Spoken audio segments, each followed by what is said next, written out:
안녕하세요, 구독자 여러분. 레오입니다. 오늘은 이렇게 노랗고 예쁜 책을 가지고 왔어요. 하버드대 심리학과 출신의 류시안 저자가 만든 책입니다. 사람의 마음을 읽을 줄 알면 세상의 변화도 두려울 것이 없다고 말하고 있는데요. 책 제목은 심리학이 이렇게 쓸모 있을 줄이야입니다. 다연 출판사에서 나왔는데요.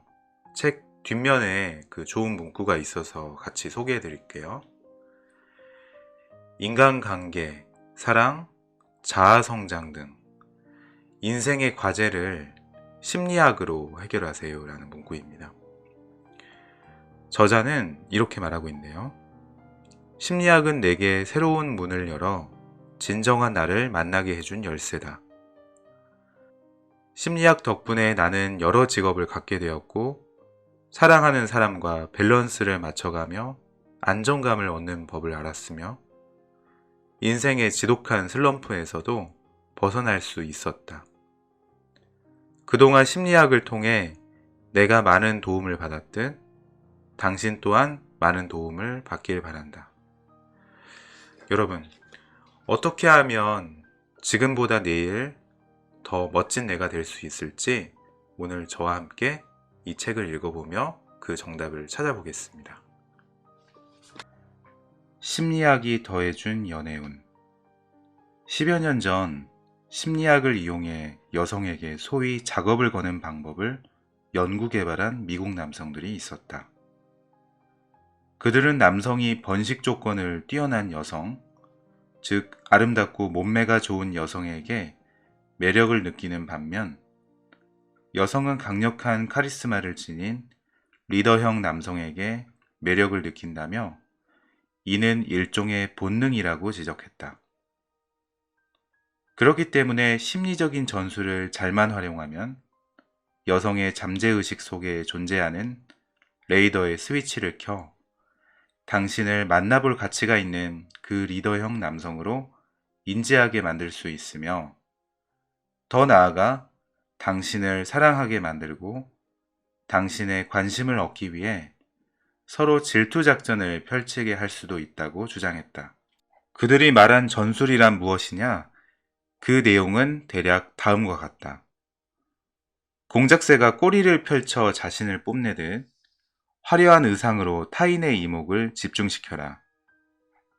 친구와 허물없이 이야기를 나눌 때처럼 어깨 동무를 한다든지 박수를 치며 호응을 하는 등 조금은 과장된 제스처로 자신의 위엄을 드러내라. 여성과 이야기를 나눌 때에는 여성이 문을 등지고 설 수 있는 위치를 선택하라. 그러면 다른 여성들이 안으로 들어올 때 이성과 대화를 나누고 있는 당신을 주목하게 되고 은연중에 당신이 아닌 당신과 대화를 나누고 있는 그녀가 먼저 당신을 찾았을 것이라는 생각을 갖게 되면서 자연스레 리더 이미지를 구축할 수 있다. 아름다운 이성을 발견했다면 그녀의 비위에 맞추려 노력하기보다 그녀의 옷차림이나 외모를 지적하라.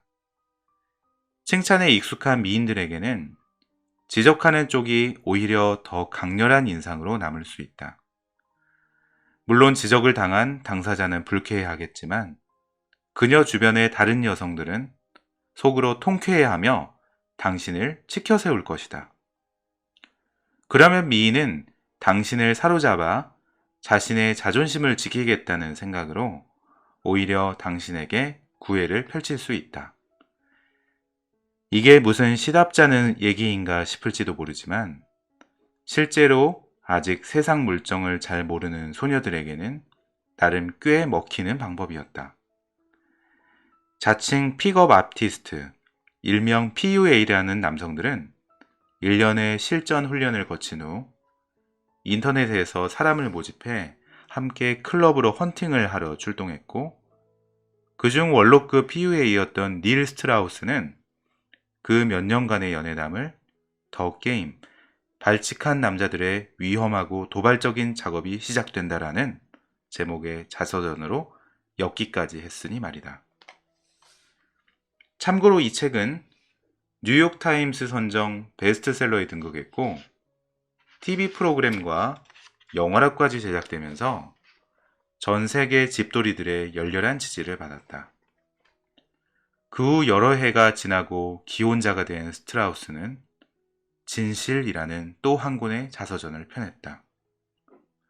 이 책에서 그는 픽업 아티스트로 활동하면서 화려한 날들을 보내기는 했지만 이 때문에 왜곡된 가치관을 갖기도 했었다고 솔직하게 인정했다. 모든 여성을 사냥감으로 여기며 매일 밤 육체적 쾌락만을 좇은 결과 자신에게 남은 것은 공허함 뿐이었다는 고백과 함께 말이다. 그는 그런 자신이 싫어 깊은 우울감에 빠지기도 했지만 결과적으로 영혼의 동반자를 만나 진정한 사랑과 이성에 대한 존중을 배우게 되었고 그제야 비로소 건강하고 평등한 남녀 관계를 유지할 수 있었다고 말했다. 내가 왜 이런 이야기를 꺼냈느냐?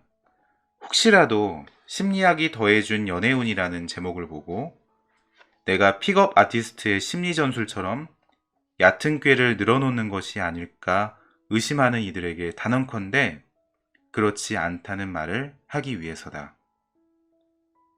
만에 하나 애정전선에서의 필승 전략이 정말 존재한다 해도 나는 배울 필요가 없다고 말할 사람이다.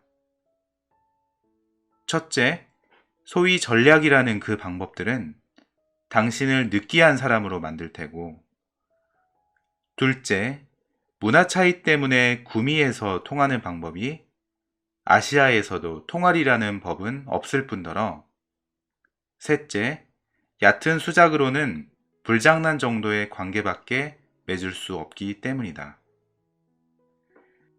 요즘은 만남의 방식도 많이 달라졌다.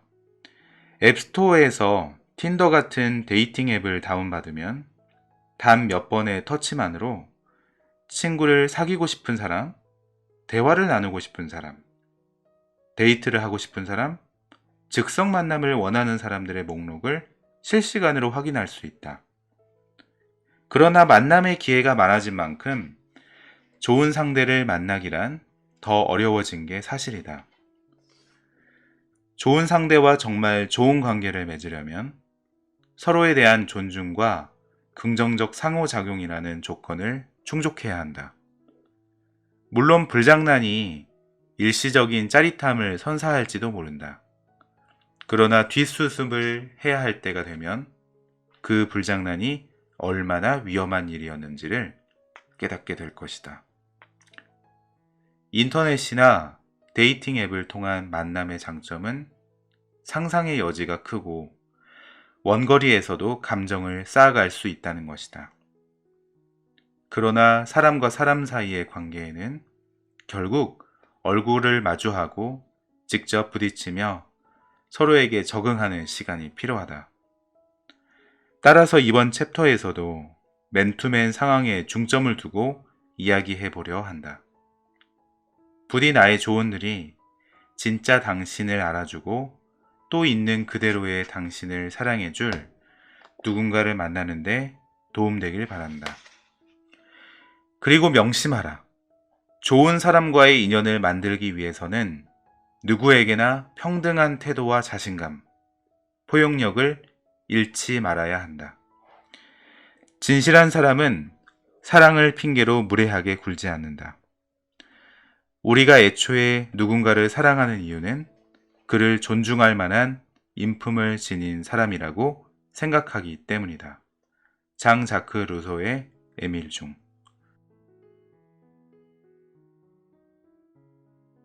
사람을 사랑에 빠뜨리는 36가지 질문.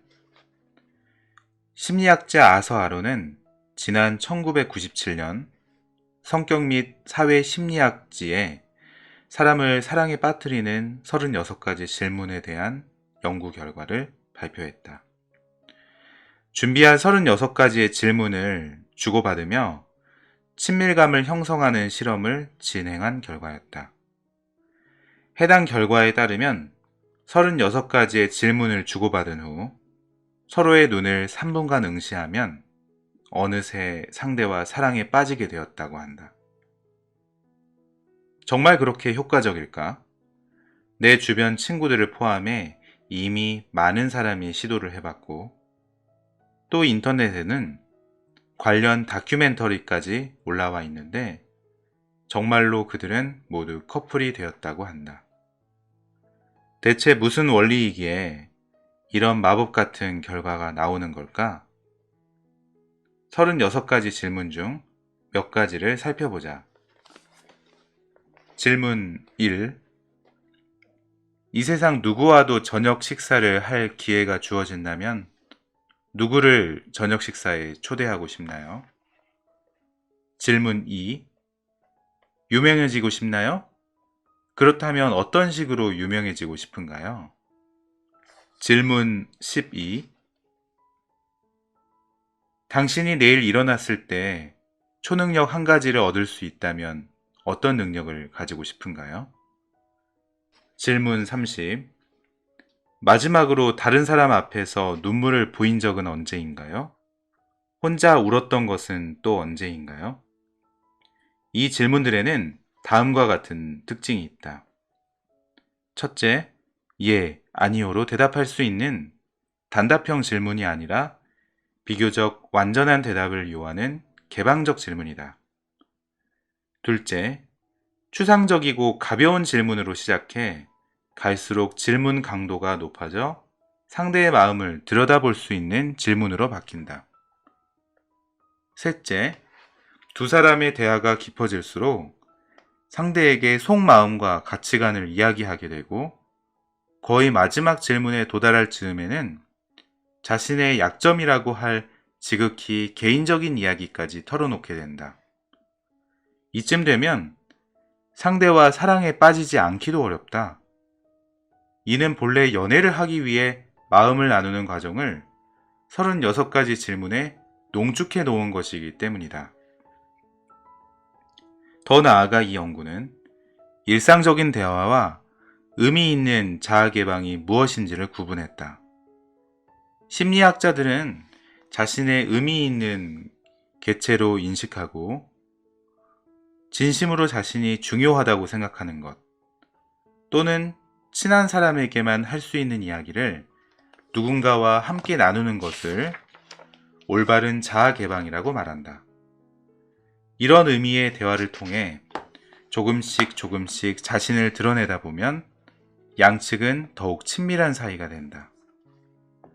아서 아론의 36가지 질문은 자신의 내면을 끄집어내는 흥미로운 기술을 응용한 것으로 우리 역시 이와 같은 논리를 이용해 대화를 주도할 수 있다. 예컨대 방금 알게 된 친구에게 당신에게 인생에서 가장 중요한 건 뭔가요? 라는 질문을 던지는 사람은 없을 것이다. 그러나 이렇게 물어볼 수는 있다.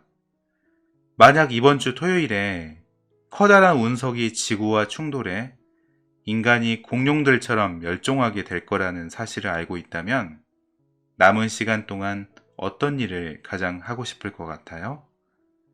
연애는 곧 상대의 마음을 알아가고 그 마음을 사랑하는 과정이다. 작은 기술을 활용해 흥미로운 질문을 던질 줄 아는 사람은 대화를 재미있게 만들고 또 그만큼 깊은 인상을 남긴다. 그러기 위해서는 약간의 연습이 필요하다. 보통 사람이 한 번에 36가지의 질문을 모두 던지기란 쉽지 않기 때문이다. 그러나 이 질문들 중에서 특별히 마음에 드는 몇 가지를 골라두었다가 다음에 다른 사람을 만날 때 활용해 본다면 어색함을 눈 녹이듯 녹일 수 있을 것이다.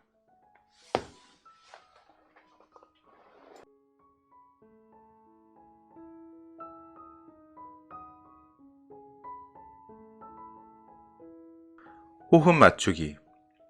여러 연구에 따르면 사람들은 어떤 일을 함께 완료할 때 호감도가 상승한다고 한다. 예컨대 함께 산 정상까지 등반을 해 성취감을 느낀다거나 요리 수업에 등록해 맛있는 음식을 만들면 일석이조의 효과를 누릴 수 있다. 실제로 어렵고 시간이 많이 드는 리포트를 함께 작성한 후 썸이 시작되는 학생이 많은 걸 보면 확실히 신빙성 있는 결과임에 틀림없다. 네. 호흡 맞추기의 첫 번째 단락을 읽어보니까 왜 이렇게 사람들이 같이 무언가를 했을 때 바로 친밀해지는지 느낄 수 있었습니다.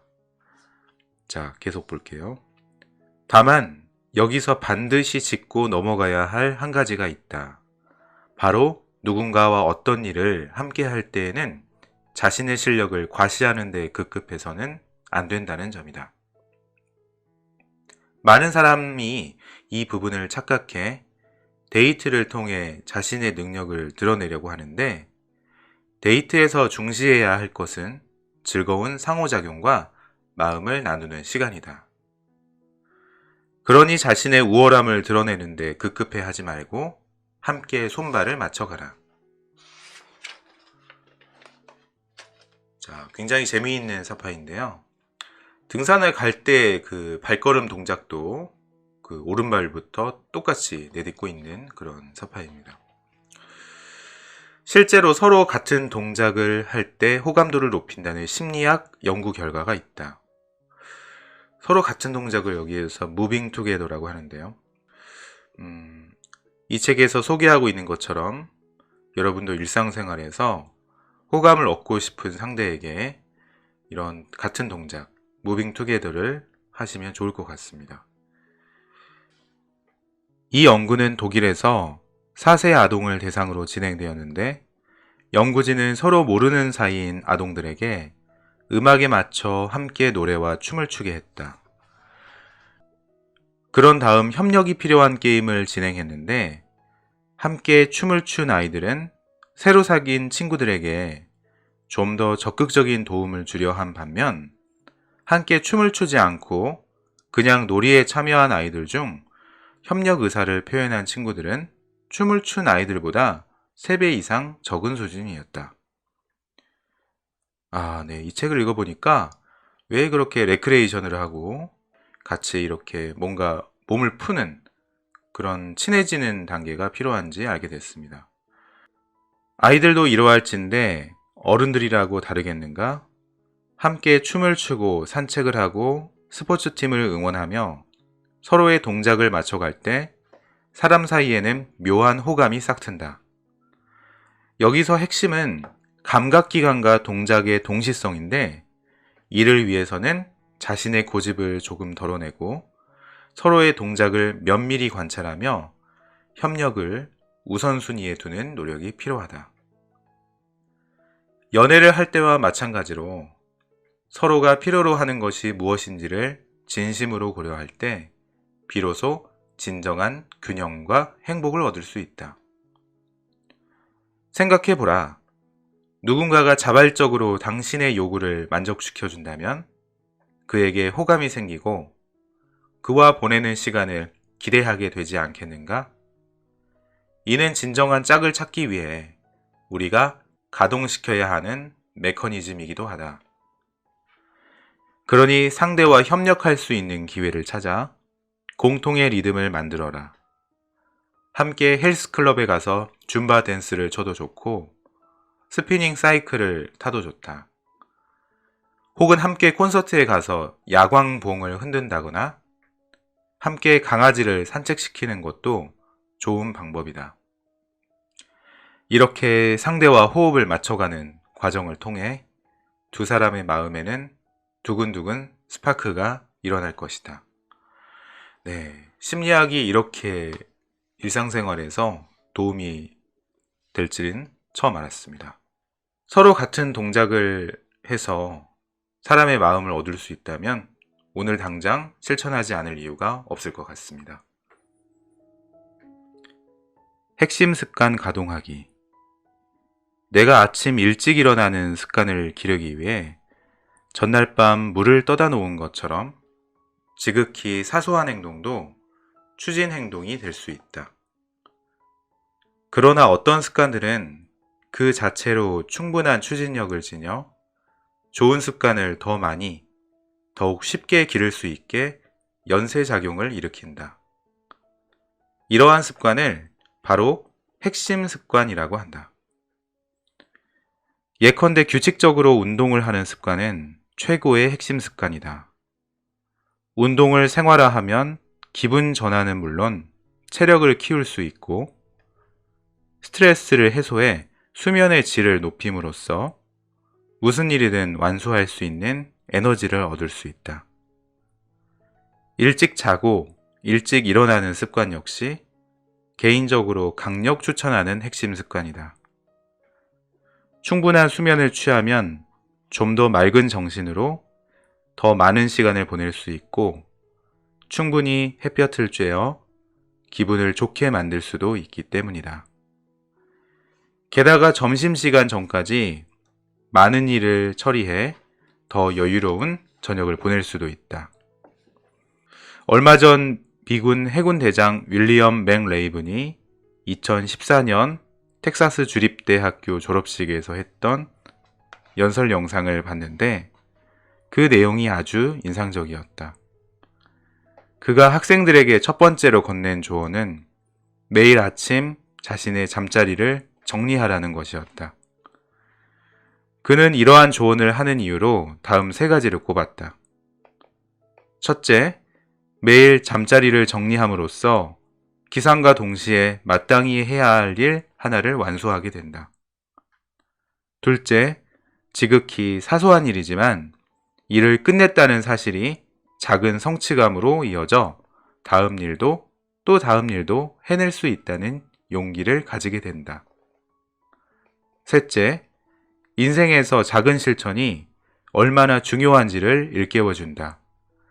사소한 일도 제대로 해내지 못한다면 절대 큰 일을 논할 수 없다.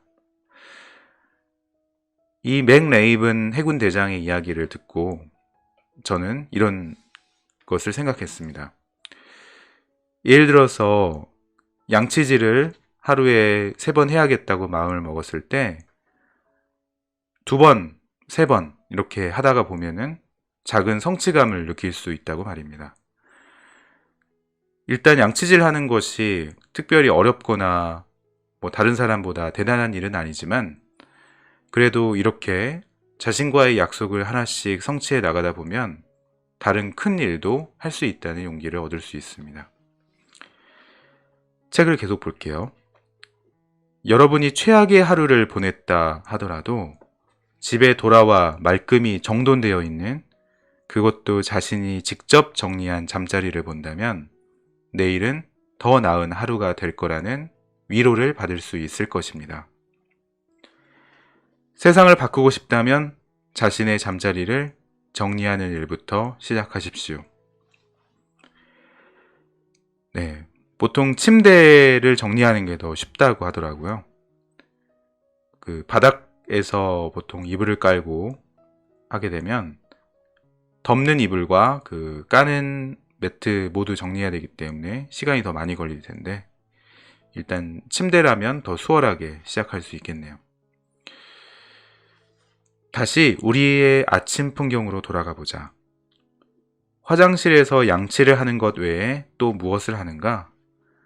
우리는 세수를 하고 화장품을 바르고 남성이라면 면도도 하는 등 일종의 루틴이 된 일들을 실행한다. 그런 다음에는 아마도 주방으로 가서 커피를 내리고 아침을 준비할 것이다.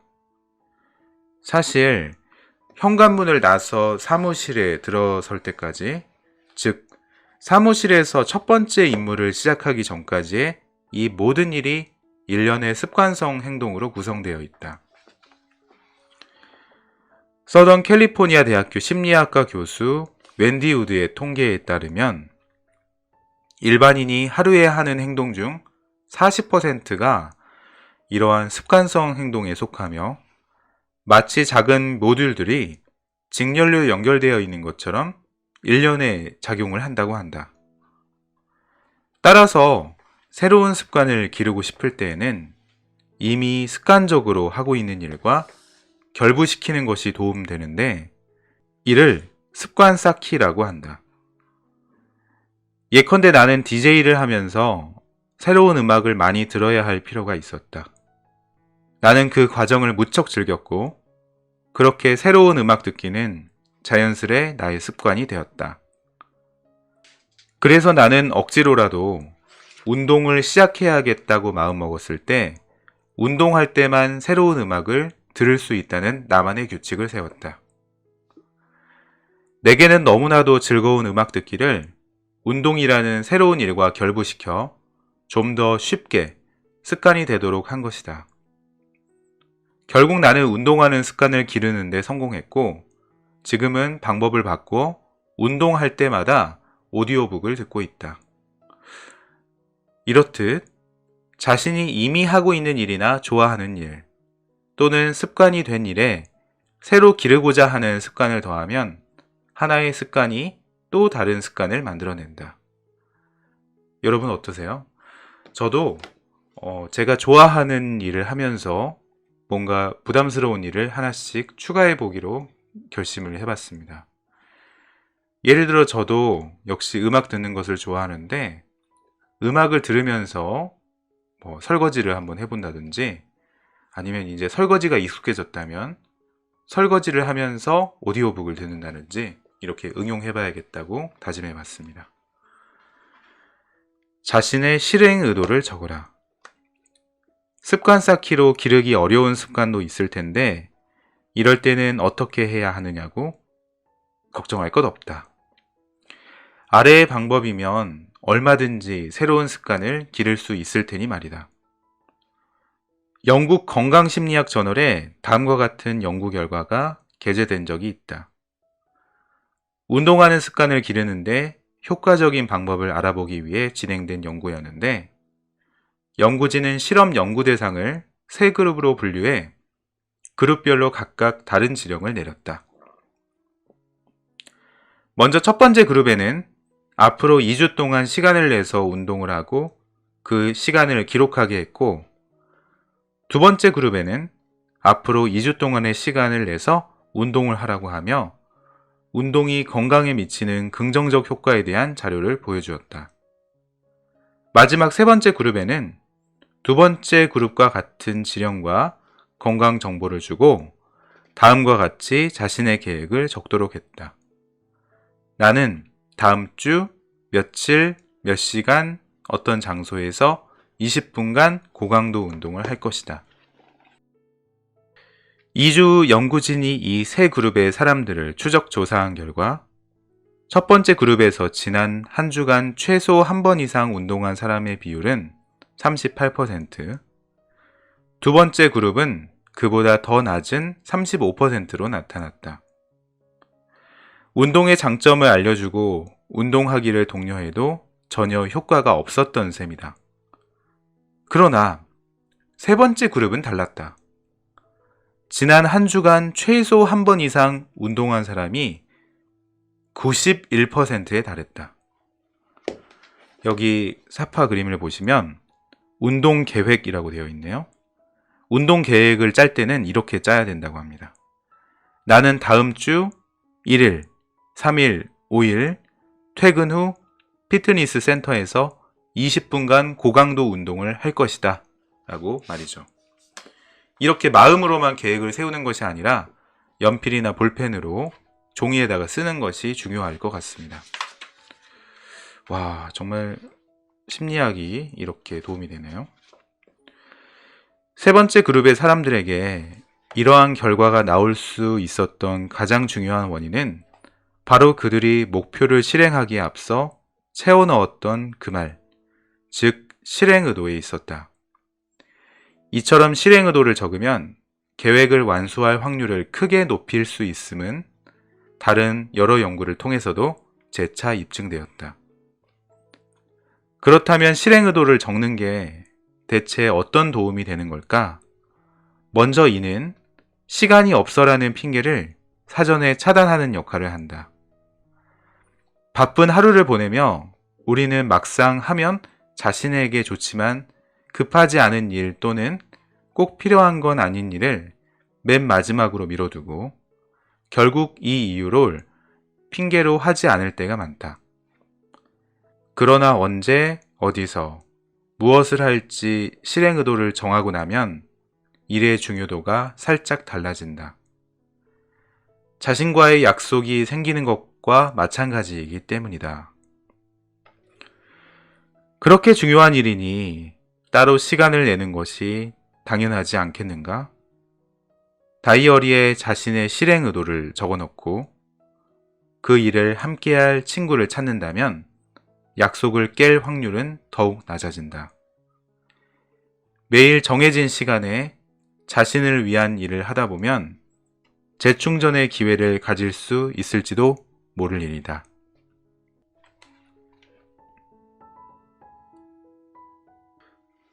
시각적 장치로 목표를 가시화하라.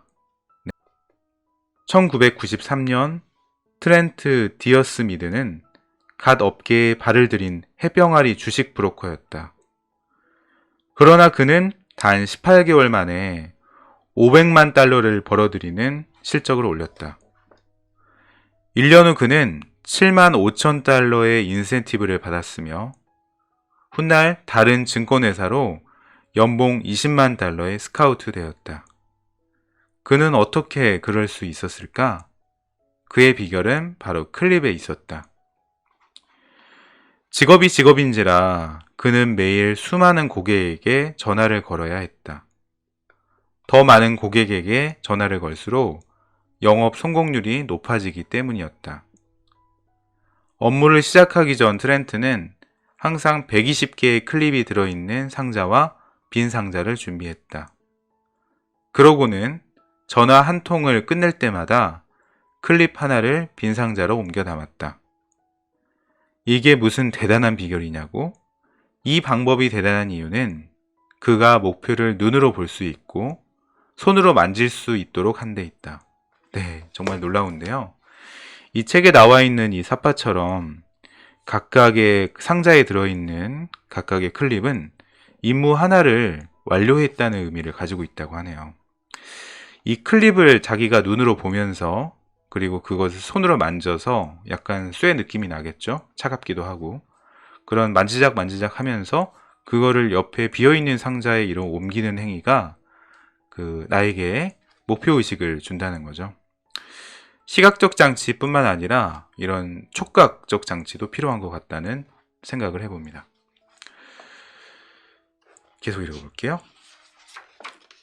단순히 클립을 옮기는 행동이었지만 그는 쌓여가는 클립을 통해 목표에 한 발짝 다가가는 자신을 발견하며 성취감을 얻었고 그 성취감을 다시 원동력으로 활용했다. 사실 종이나 화이트보드에 기록을 남기는 것만으로도 어떤 습관을 기르는데 큰 도움이 된다. 이는 실제로 내가 우리 아이에게 활용했던 방법이기도 하다. 참고로 내 딸은 현재 초등학교 1학년으로 매일 7시 50분 전까지 등교를 해야 한다. 이에 나는 우리 집 벽에 걸린 화이트보드에 아이가 매일 등교를 위해 집을 나서는 시간을 기록하고 있다. 그러나 단순히 숫자를 기록하지는 않는다. 대신 X는 날짜를, Y는 집을 나선 시간을 나타내는 그래프를 그린다. 일찍 집을 나선 날엔 파란색 펜으로 웃는 얼굴을, 늦게 집을 나선 날엔 빨간색 펜으로 우는 얼굴을 표시해 이를 다시 선으로 연결하는데 이렇게 하면 하루하루의 등교 현황을 한눈에 알아볼 수 있다. 이 방법을 사용하고 일주일 후 그래프의 의미를 이해한 아이는 발전하고 싶다는 생각을 갖기에 이르렀다. 며칠간 연속으로 제 시간에 집을 나섰고 그 웃는 얼굴이 연결되어 있는 그래프를 보고는 자연스레 힘이 났는지 이런 말을 하기도 했다. 아빠, 우리 빨리 가자. 나 또 웃는 얼굴 그릴래. 네, 이 부분을 보니까 많은 학부모들이 생각이 나요. 유치원에 보낼 때나 아니면 초등학교를 보낼 때 아이가 스스로 일찍 학교에 갈 수 있게 하는 방법은 자기 스스로 발전하고 있다는 믿음을 주는 일입니다. 그런데 그것이 그냥 부모의 잔소리로 되는 것이 아니라 이렇게 심리학적 장치를 통해서도 충분히 가능하다고 생각했습니다. 아빠, 우리 빨리 가자. 나 또 웃는 얼굴 그릴래. 이런 말처럼 정말로 우리 아이들에게도 이런 것이 적용될 수 있겠네요. 트렌트의 클립 상자처럼 실질적인 도구로 자신의 진도를 측정하는 방법은 매우 효과적이다. 하루에 물 8잔 마시기를 습관화하고 싶다면 물 한 잔을 마실 때마다 클립 한 개를 꺼내라. 매일 30통의 이메일에 회신을 보내겠다고 마음먹었는가? 그렇다면 30개의 클립을 준비하면 된다. 단, 이러한 도구를 활용할 때에는 다음 몇 가지의 포인트를 기억하자. 첫째, 그때그때 바로 기록할 수 있도록 쓰기 쉬워야 한다. 둘째, 발전했는지 퇴보했는지를 볼 수 있어야 하기 때문에 단순한 숫자 기록보다는 그래프가 더 좋다. 셋째, 한눈에 볼 수 있도록 눈에 잘 띄는 위치에 둬야 한다. 네. 책을 읽어본 후에 무엇보다도 하기 쉬워야 된다는 그런 것을 포인트를 느꼈습니다. 먼저 바로바로 사용할 수가 있어야 돼요. 예를 들어서 하루에 5번 물을 마시겠다 그러면은 물을 마시는 곳 옆에 클립이 있거나 볼펜이 있어야 됩니다. 그리고 하루에 러닝머신을 20분 동안 뛰겠다라고 한다면 러닝머신 기기 위에 포스트잇 같은 종이와 그리고 또 볼펜도 꼭 같이 있어야 돼요. 볼펜이 실에 묶여 있다면 볼펜을 구하는데 스트레스를 받는 것은 없겠네요. 오늘 저와 함께 심리학이 이렇게 쓸모 있을 줄이야 류시안 저자의 책을 읽어봤는데요. 여러분도 삶의 한 가지 도구를 개발하셨으면 좋겠다는 생각을 하며 오늘 동영상을 마쳐보겠습니다. 여러분, 감사합니다.